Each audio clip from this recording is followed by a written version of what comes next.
You're telling me this is the best they could send? The Zorathian commander sneered, his silver-scaled face twisting in disdain as his glowing yellow eyes swept over Mike Carter. A mechanic? Mike, who was still rubbing the aching spot on his head from the alien stun baton, squinted up at the towering figure. Technically, I'm an engineer, he said, voice dry. But sure, call me a mechanic if it helps you sleep at night. The commander's lip curled, revealing sharp, serrated teeth. Around the room, other Zorathians chittered in amusement, their deep blue exosuits shimmering under the sterile light of the interrogation chamber. Mike took a quick glance around. The room was sleek and metallic, like something out of a sci-fi movie, but oddly enough it wasn't as flashy as he might have expected from an intergalactic overlord species. "Silence, human scum!" one of the guards barked, jabbing him with a pronged staff that sent a jolt through his ribs. Mike winced but didn't take the bait.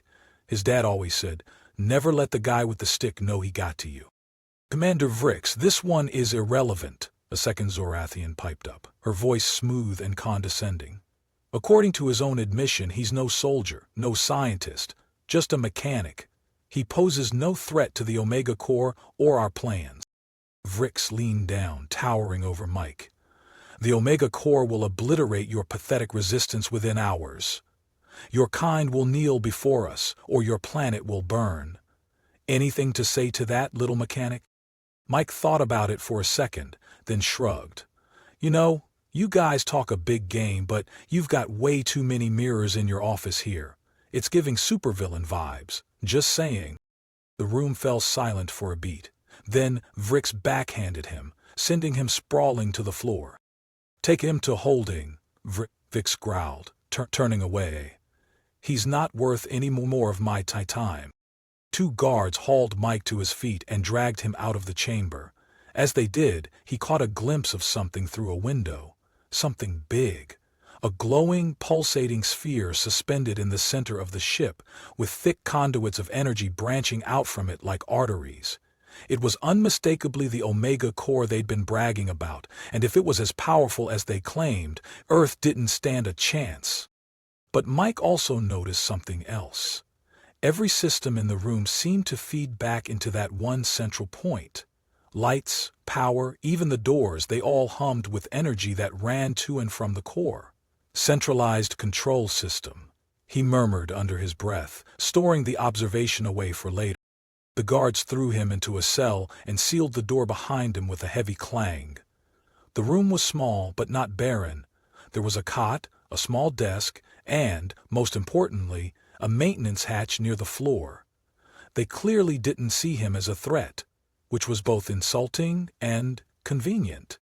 Mike sat on the cot, leaning his head back against the wall, pretending to look defeated while his mind raced. The Zorathians were arrogant, no question about that. They thought humanity was barely a notch above insects. But they'd overlooked one thing. Humans were scrappy. And Mike Carter? He was the scrappiest guy he knew. He waited until the guard's footsteps faded down the corridor, then crouched by the maintenance hatch. It wasn't locked. Why would it be? He popped it open and slid inside, finding himself in a narrow crawl space lined with cables and pipes. Grinning, he whispered, "Never underestimate a mechanic." For the next hour, he moved silently through the bowels of the ship, scavenging tools from unattended workspaces and studying the alien tech. It was sleek, but almost absurdly reliant on the energy conduits that all seemed to lead back to the Omega Core. If he could find a way to disrupt that, even temporarily, it might give Earth a fighting chance. His scavenging yielded a few useful items: a small plasma torch, some alien wiring that looked vaguely familiar, and most importantly, a roll of something that looked suspiciously like a metallic adhesive strip. It wasn't much, but in Mike's experience, you didn't need much to make a lot happen. As he worked, he overheard snippets of conversation from passing Zorathians. They were utterly confident in their superiority, laughing at humanity's attempts to mount any serious resistance. But that confidence made them sloppy. They didn't guard their halls as tightly as they should, and they definitely didn't expect someone like Mike to be crawling around in their walls, piecing together a plan with whatever he could find. By the time he reached the conduit room, a vast chamber filled with glowing energy lines and the faint hum of machinery, he had a plan. It wasn't elegant, and it definitely wasn't foolproof, but it was the best shot he had. He crouched behind a cluster of pipes, studying the main conduit that fed directly into the Omega core. If he could disrupt the flow of energy, even for a few minutes, it might trigger a cascade failure. That's how these centralized systems usually worked. One weak point, and the whole thing went down. The trick would be doing it without getting vaporized in the process. Mike took a deep breath, pulled out his scavenged tools, and got to work. Mike crouched in the dark, wedged between a tangle of alien conduits that buzzed faintly with energy. The Omega core's chamber loomed ahead, its rhythmic pulse lighting the room in a deep blue glow that reminded him of a heartbeat. Alien guards stood at attention around the perimeter, their tall frames and gleaming exosuits giving them an imposing presence. Getting caught here wouldn't just mean failure, it'd mean vaporization or worse. He adjusted the scavenged plasma torch at his belt and carefully moved closer, staying low to the ground. It was pure luck, or maybe Zorathian overconfidence, that the maintenance ducts ran so close to this room. Peering through a grated opening, he could just make out two Zorathians by the core, their voices carrying in that strange, resonant language. Mike activated the pocket translator he'd pilfered earlier. A small, flickering display blinked on, struggling to parse their alien syllables into something coherent. Reinforcements already prepared. The core will transport the next fleet to the secondary invasion front within the hour. The human resistance will crumble, the other replied, his tone almost bored. Their desperation is pathetic. They don't even understand the significance of the core. Mike's jaw tightened. He wasn't exactly an expert on alien fusion reactors masquerading as teleportation devices, but he understood enough now. If this thing could send reinforcements across the galaxy instantaneously, Earth didn't have a chance. Destroying it wasn't just a good idea. It was the only idea. The problem was, Mike didn't have the faintest clue how to sabotage advanced alien tech. Sure, he could fix a busted engine or rewire an electrical panel, but this? This was like asking a cave painter to do digital art. He needed more information, or, as he mulled over his options, movement caught his eye. A lone Zorathian engineer entered the chamber, his exosuit different from the others, marked with glowing green lines and a utility belt packed with unfamiliar tools. The guards barely acknowledged him as he walked to a console near the core, his focus entirely on the alien readout scrolling across the screen. Mike's pulse quickened. The engineer might be his way in. He didn't relish the idea of a confrontation, but if he could take the guy out quietly, he might be able to learn something useful.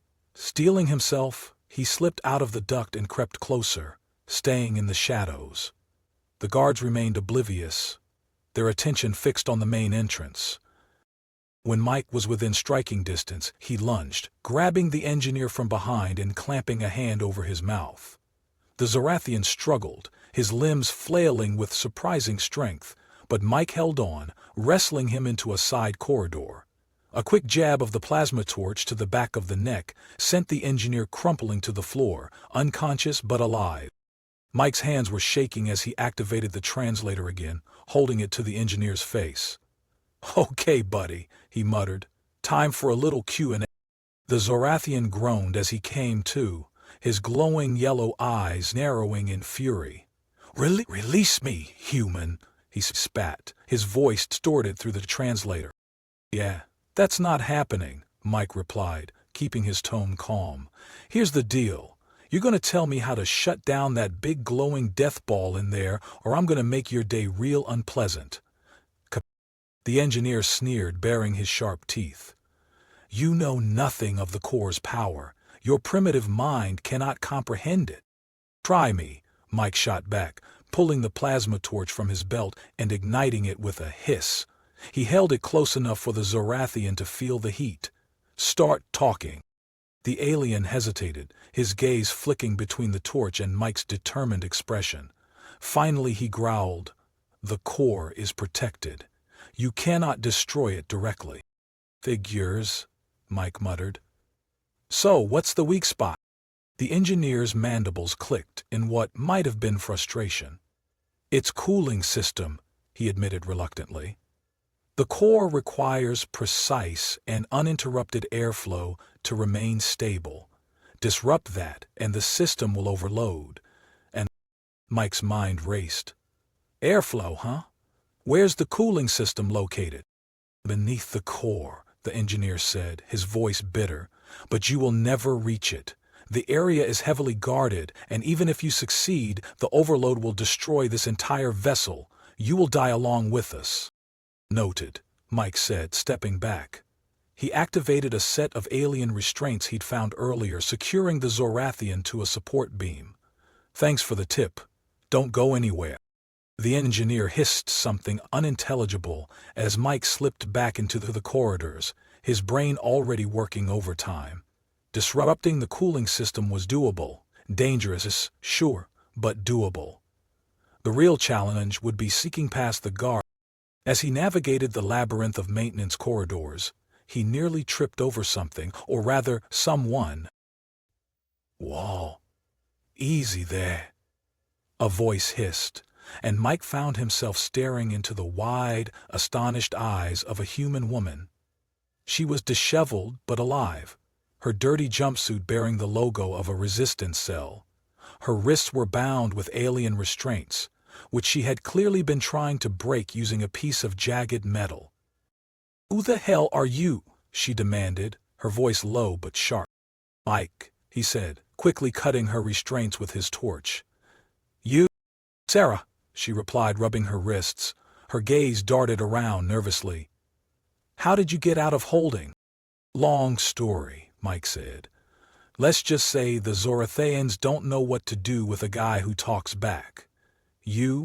"Captured during a raid," Sarah said. "I've been trying to bust out for hours. What's your plan?" Mike hesitated. "Sabotage the core," he admitted. "But I'm kinda making it up as I go." Sarah blinked, then grinned. "Ambitious, I like it. What's the next step?"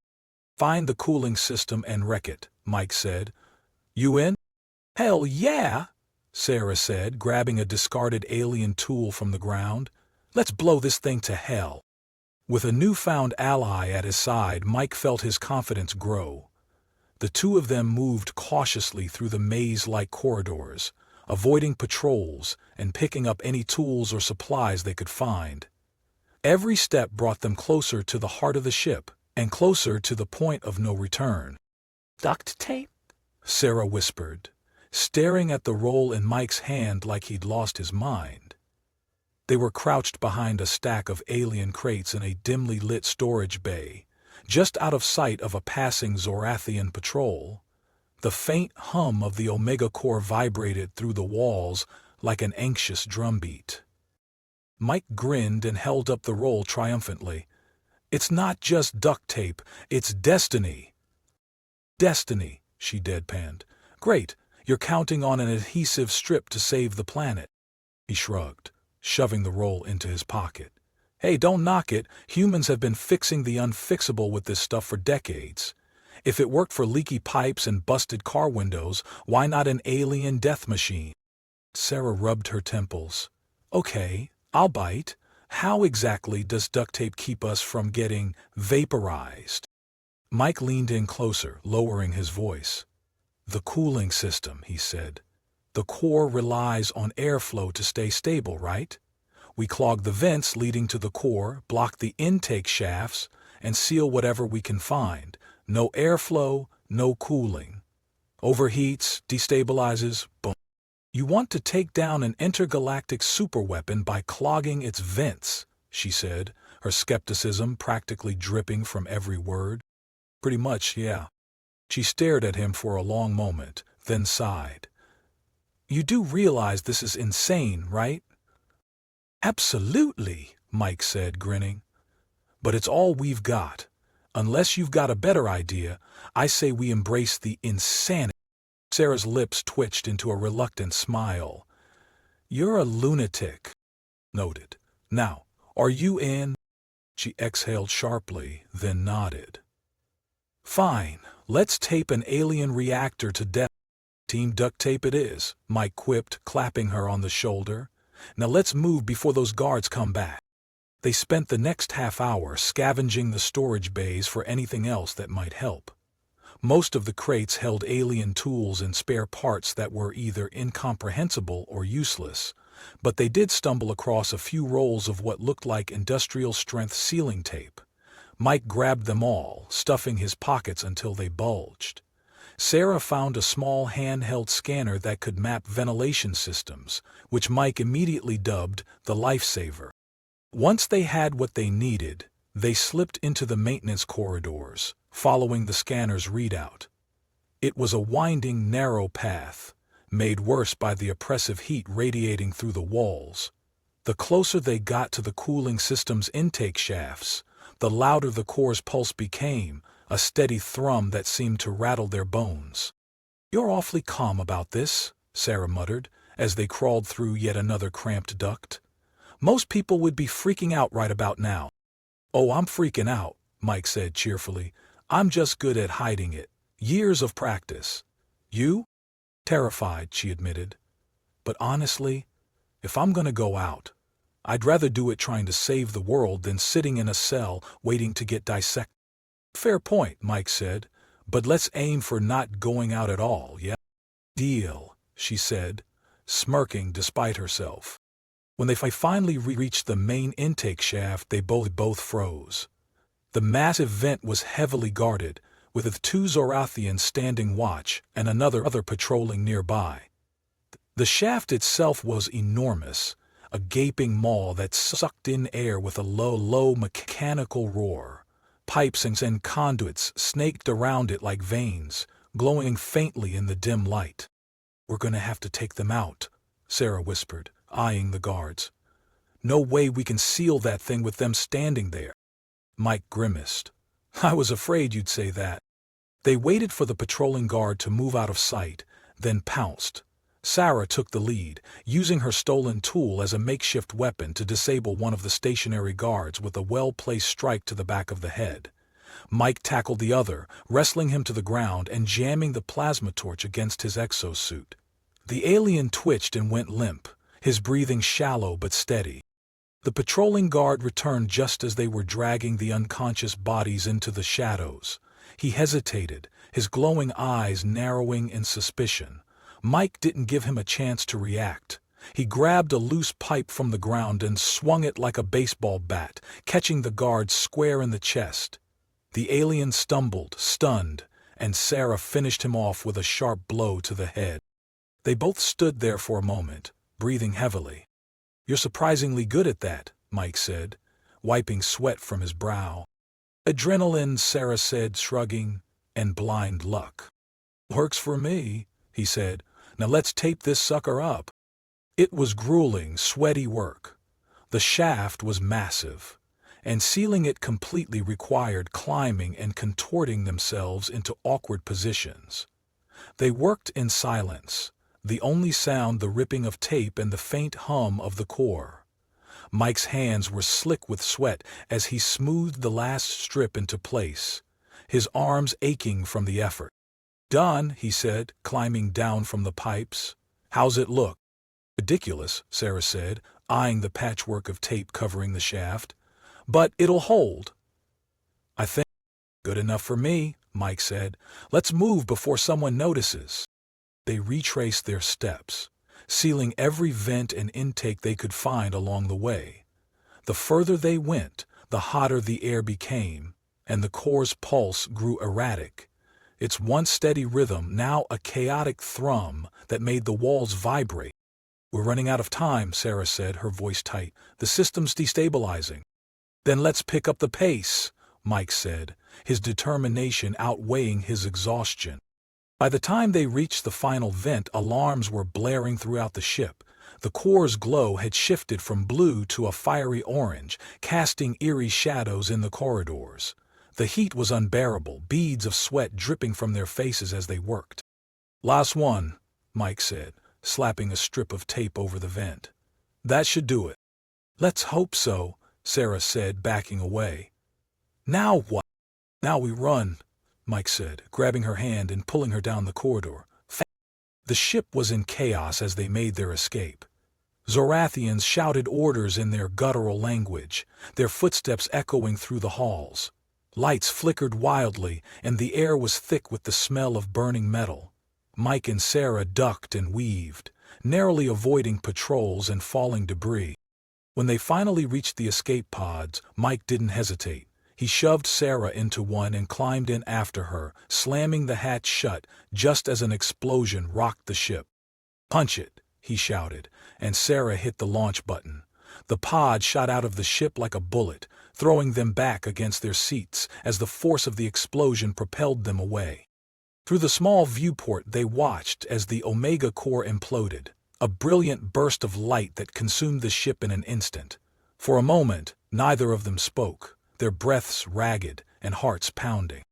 Then Mike leaned back, a triumphant grin spreading across his face.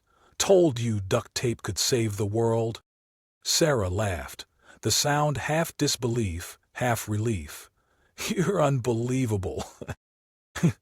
"Yeah," he said, his grin widening. "But it worked, didn't it?"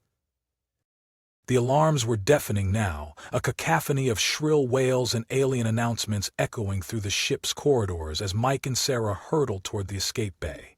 The floor trembled beneath their feet, each violent rumble signaling the core's rapid destabilization. Behind them, the walls groaned under the strain of the overloading systems, sparks raining down from broken conduits. "What?" Sarah shouted, barely dodging a beam that had collapsed from the ceiling. Mike followed, his legs burning from the sprint. His mind raced in tandem with his feet, replaying their last frantic moments in the core's vicinity. It had been sheer madness, the heat, the blaring alarms, the core's glow turning dangerously unstable, and now, after every taped vent and every risk taken, they weren't even sure how much time they had left. "Do you even know where we're going?" he yelled over the din. "I've got the layout memorized," Sarah called back, her voice strained but determined. "Just keep moving." The escape bay wasn't far, but the Zorathians weren't making it easy. The once overconfident invaders now scrambled in disarray, their polished disciplines shattered by the Omega Core's impending meltdown. Soldiers barked orders at panicked engineers, and technicians hurried to consoles that sparked and failed under their frantic touch. As Mike and Sarah skidded around another corner, a group of Zorathian soldiers spotted them. "There!" one snarled, raising his weapon. "Go!" Sarah shouted, shoving Mike behind a cargo crate for cover as bright bolts of energy tore through the air. She grabbed an alien tool from her belt, a heavy, blunt instrument she'd picked up earlier, and hurled it at the nearest soldier. The impact knocked the weapon from his grasp, buying them a precious few seconds. Mike didn't need to be told twice. He clambered over the crate, yanking Sarah along with him as the soldiers regrouped. They dashed through a side passage, weaving through the chaos until the escape bay loomed ahead. The sight of the pods, sleek, oval-shaped vessels lined up in their launch chambers, was almost enough to make Mike cheer. "Almost there," Sarah panted, glancing back to see if they'd been followed. Then of course they were. More Zorathians poured into the bay, their weapons aimed with cold precision. Mike's stomach dropped. They'd been so close. "Cover me!" Sarah yelled, shoving him toward the nearest pod. "Wait, whatever you—" But she was already moving, grabbing a discarded energy rifle from the floor and firing wildly at the advancing soldiers. The shots weren't meant to hit. They were meant to keep the aliens ducking long enough for Mike to get the pod ready. "Sarah," he shouted, fumbling with the pod's controls, "get in here!" "Just go!" she yelled back, her fiery determination unwavering. "Not without you." The pod's hatch hissed open, and Mike reached out, grabbing her arm just as she turned to fire one last shot. Together they tumbled inside, the hatch sealing behind them as a flurry of energy bolts ricocheted off its exterior. "Launch it," Sarah yelled, scrambling into the seat beside him. Mike's hands flew over the controls and the pod shuddered as it detached from the ship.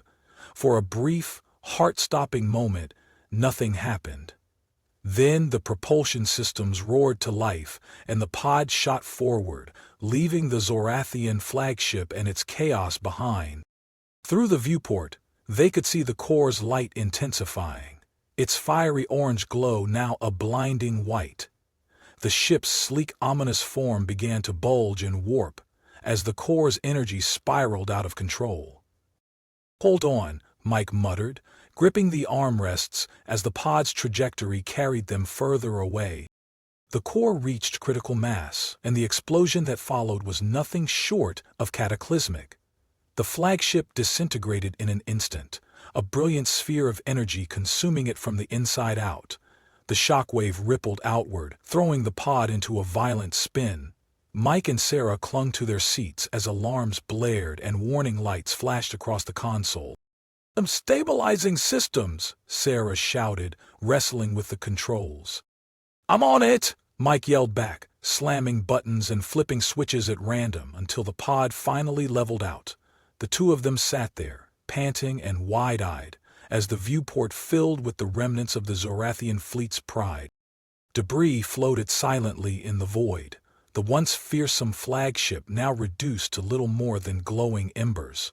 The Omega core was gone, its destruction sending ripples through the Zorathian teleportation network. Without it, their invasion fleet was stranded, their plans unraveling in an instant. Sarah was the first to break the silence. "We did it?" she said, her voice soft with disbelief. Mike let out a breath he didn't realize he'd been holding. "Guess duct tape really does fix everything." She turned to him, shaking her head with a laugh. "I can't believe I let you talk me into this." "Admit it," he said, grinning despite the ache in his muscles. "You're impressed." She glanced back at the viewport, her expression softening as she took in the scene. "Yeah," she admitted, "I am." They sat there for a moment, letting the enormity of what they'd just done sink in. The silence of space was almost calming after the chaos of the last few hours, but that calm was short-lived as the pod's navigation system beeped to life, displaying a trajectory chart that led straight back to Earth.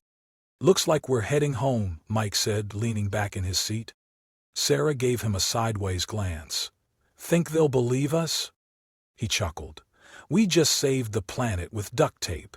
If they don't believe us, that's their problem." The pod entered Earth's atmosphere with a fiery streak, the heat shields glowing as they descended. When they finally touched down in a remote field, the two of them stumbled out, blinking against the sunlight. Within minutes, vehicles approached military jeeps and resistance transports, their occupants leaping out to greet the unlikely heroes. Cheers erupted as news of the flagship's destruction spread, and Mike found himself being hoisted onto someone's shoulders, his protests drowned out by the jubilee. Sarah stood nearby, watching the scene with a small smile. When Mike finally managed to free himself, he walked over to her, his grin as wide as ever. "So," he said, crossing his arms. "What now?" She raised an eyebrow. "Now you go down in history as the guy who saved humanity with duct tape." He laughed, the sound full of relief and exhaustion. "Great, I'll never live this down." "Probably not," she said, smirking, "but you earned it." As the crowd around them celebrated, Mike looked up at the clear blue sky, his chest swelling with a mixture of pride and disbelief. He'd never expected to be a hero, let alone one whose claim to fame involved adhesive. But as he glanced back at Sarah, the cheers of his fellow humans ringing in his ears, he couldn't help but think that maybe, just maybe, the universe had a sense of humor after all.